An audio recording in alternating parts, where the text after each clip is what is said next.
Friends, welcome back to my channel. అదిగోండి Vizag light house.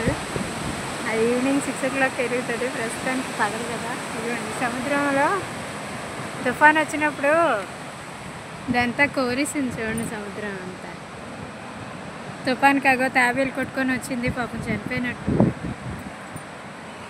Goa beach లాగా మన బీచ్లో కూడా, వైజాగ్ బీచ్లో కూడా కొబ్బరి మొక్కలు నాటారు.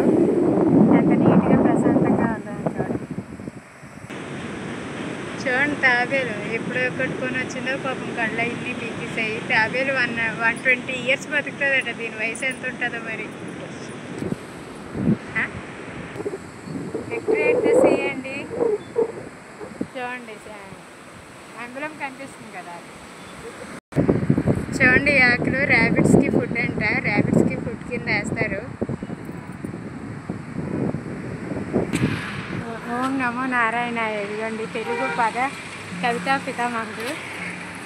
సాటర్డే ఇక్కడ కచేరీలు, భరతనాట్యాలు అన్నీ అవుతున్నాయి.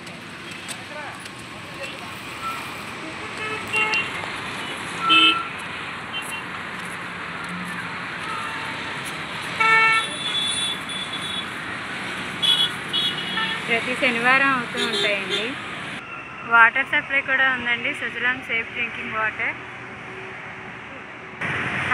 లవ్ వైజాగ్. ఇదిగోండి చూడండి, వైజాగ్లోని ఎయిర్ క్రాఫ్ట్ మ్యూజియంకి వచ్చాము. ఇది కూడా ఈవినింగ్ టైం ఓపెన్ ఉంటుందండి. ఇప్పుడు కూడా ఓపెన్లోనే ఉంటుంది.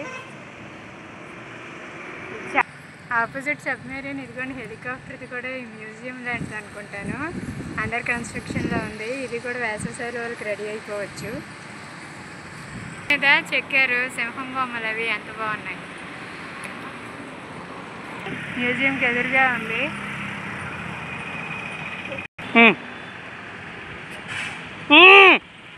అదిగోండి ఘంటసాల తెలుగులోని తీపిని పాటలు అవి బాగా పాడారు. అప్పుడులోని విగ్రహం పెట్టారు చూడండి వైజాగ్లోని. చూడండి రాళ్ళ మీద చెక్కారు పార్వతీ పరమేశ్వర్ల బొమ్మ. అన్నపూర్ణాదేవి కింద చూడండి అమ్మవారు శివుడికి అన్నం పెడుతున్నట్టుగా తీశారు.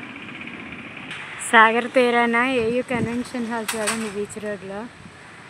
ఎంత బాగుందో. ఫంక్షన్స్, మ్యారేజెస్ కాటికి ఇస్తారు. ఉంది.